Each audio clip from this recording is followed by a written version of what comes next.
Hi friends, good morning all.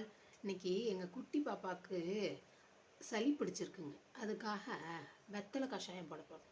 வெத்தலை சளிக்கு ரொம்ப ரொம்ப நல்லதுங்க. சளி நுரையீரலில் சேராமல் இருக்கிறதுக்கு இந்த வெத்தலை கஷாயம் ரொம்ப ரொம்ப நல்லதுங்க. எப்படி பண்ணலான்னு பார்க்கலாங்களா? வாங்க வீடியோக்குள்ளே போகலாம். ஃபஸ்ட்டு ஒரு வெத்தலை நல்லா கழுவிட்டு எடுத்துக்கோங்க. அதோட காம்பை கிள்ளிடலாங்க. இதையும் அடி நுனியும் கிள்ளிடலாங்க. அதெல்லாம் அதிக சக்தி அதில் இருக்கும், அதனால் அது வேண்டாம். குழந்தைங்களுக்கு கொடுக்கறதுனால அதை கிள்ளிடலாம். இப்போ இந்த வெத்தலையை தண்ணி எடுத்துக்கோங்க.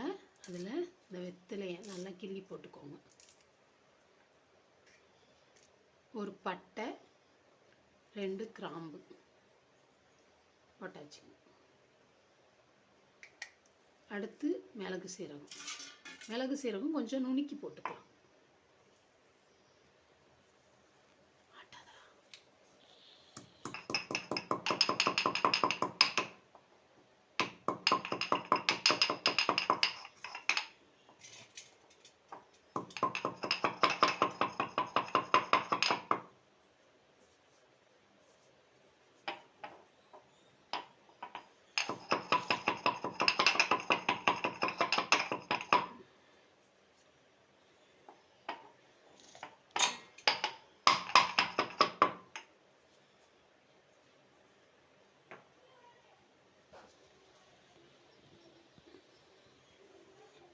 மிளகு சீரகம் போட்டுக்கலாம்.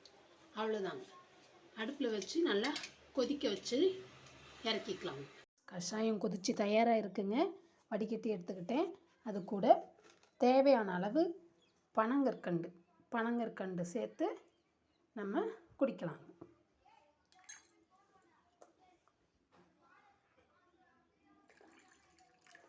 கலந்து இப்போ நீங்கள் குடித்தா கொஞ்சம் சளிக்கு நல்லாயிருக்கும். நுரையீரலில் சளி சேராமல் இருக்குங்க. என்னோடய வீடியோ பிடிச்சிருந்தா லைக் பண்ணிக்கோங்க, சேனலை சப்ஸ்கிரைப் பண்ணிக்கோங்க, பெல் ஐக்கானை ப்ரெஸ் பண்ணிக்கோங்க. இன்னும் நிறைய உடலுக்கு நல்லது செய்யக்கூடிய கஷாயங்கள், சூப்பு மற்றும் காய்கறி ஜூஸ் எல்லாம் பார்க்கலாங்க. அடுத்தடுத்த நாள் நான் போடுறேங்க வீடியோ. தேங்க்யூ. வாழ்க வளமுடன்.